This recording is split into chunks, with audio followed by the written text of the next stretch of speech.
So if you're skipping the story for the Ward 4OX incentive, it does go by very quickly, but I do want to spend a little bit of time talking about the story. The Pink Star Guardian is named Dua, and she has hyperphantasia, which, to put it very, very shortly, is she has a very vivid and maybe overactive imagination. We're about to get into the fight here. This first fight's going to be against a pyromaniac, and what you need to do is wait for them to set their bomb, and then somehow restrain them after they start setting the bomb so that they're not able to run away from their own bomb. And you can let the boss blow themselves up here to deal most of the damage. Otherwise, you have to work through the damage, to work through their health pool very slowly, which obviously takes time. I'm gonna jump ahead a little bit just to keep talking about the story.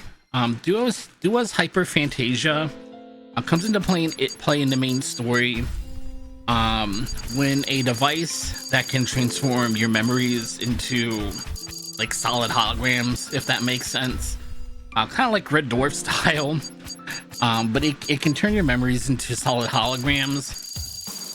And Dua's hyperphantasia has her in a battle with herself, basically trying to figure out whether the world of her being a Star Guardian who can save the world with her friends is the real world, or if the world is much more cruel and mundane and sadder than that. And she's going to be in a battle against the other half of herself. It is kind of how it's portrayed, called Echo, who has Echo has one version of reality that they believe is the true way to interpret their reality, and Dua has a separate one, and she's been trying her whole life to suppress Echo's interpretation, viewpoint, if you will, of the world, just because the one that she has for herself, it's a lot more interesting, a lot more fun, a lot less lonely. And as you're working your way through the ward, this third fight here is probably the most interesting one, the most fun one.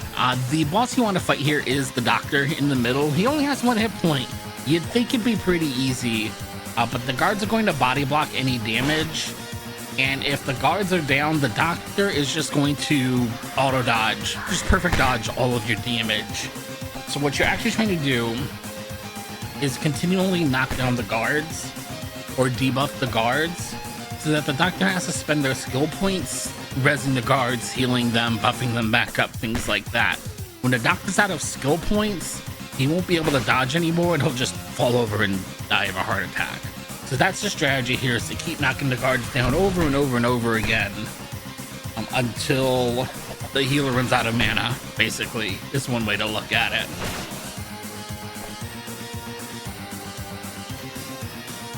The reason why we're fighting the doctor here is that in this version of events, the doctor is trying to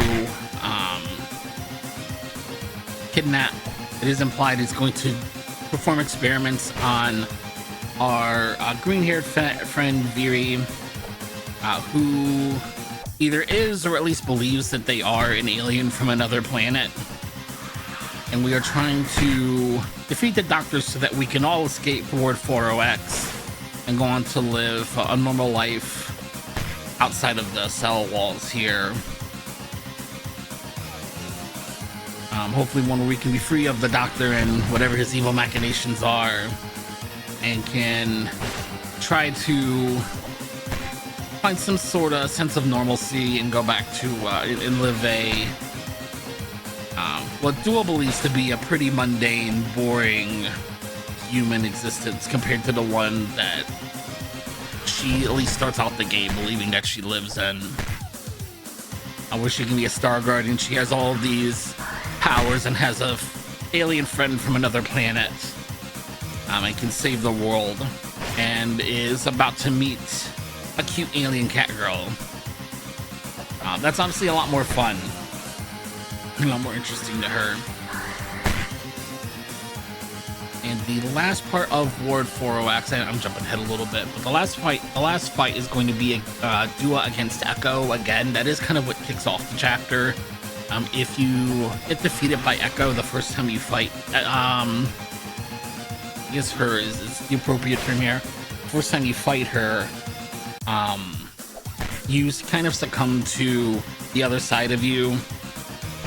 Dua succumbs to the other side of herself and starts having this internal battle of which interpretation of reality is the real one and which one is her hyperphantasia. Looking for something to use all of that imagination on, I suppose, is one way to look at it. Whether her being lonely and bullied as a child is really what happened, or if her having friends is really what's happening now. There is a nice long wall of text here. The next section of the video is going to let some of the key cutscenes play out. I don't necessarily think all the text has to be read, air quote, if you will, on screen, whether it's the writer reading it, a commentator reading it, or just letting it play out so the audience at home can read it. Not all of it needs to be, but some of it would give context to the scene, and it's just generally, entertaining. Here we go. Here's the fight against Echo. You're in kind of a dilemma here because your best damage dealer is Dua, and you have an ability to triple her damage, so she can absolutely melt through Echo's hit points. The problem is Dua's also the only person who has the Purge ability, which can dispel the boss's buffs. If the boss decides to triple their own attack power, you have to dispel that, or you're going to just lose 3 party members.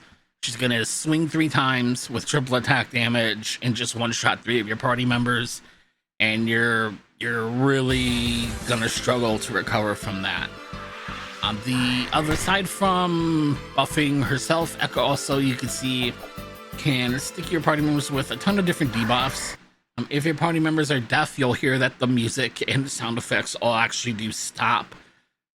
If she hits a character with the blind status effect, you'll see that the screen will just fade, well, not even fade, but just cut to black.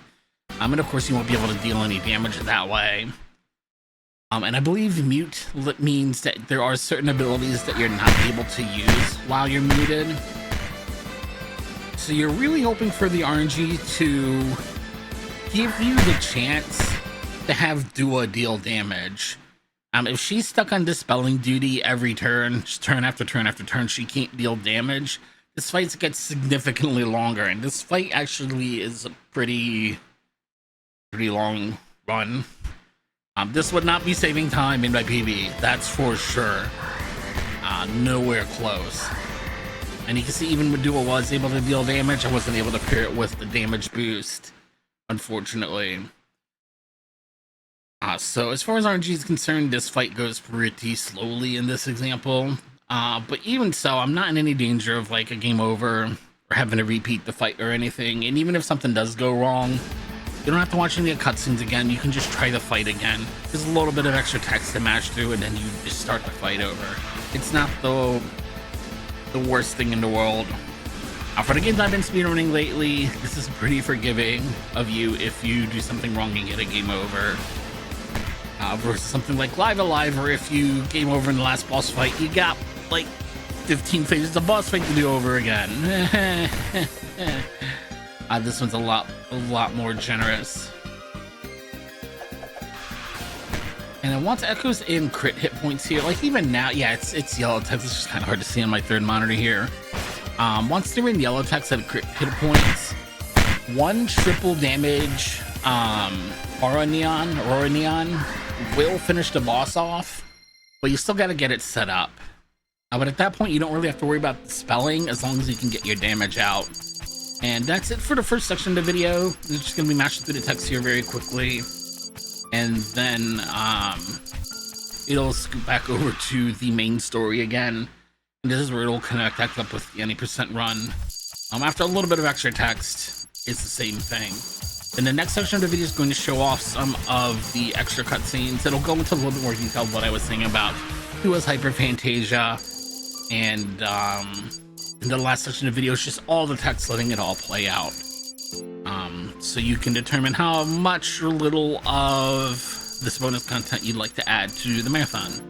But that's it for me. I'm going to let everything play out without any further commentary from me. Thank you for listening, and have a good day.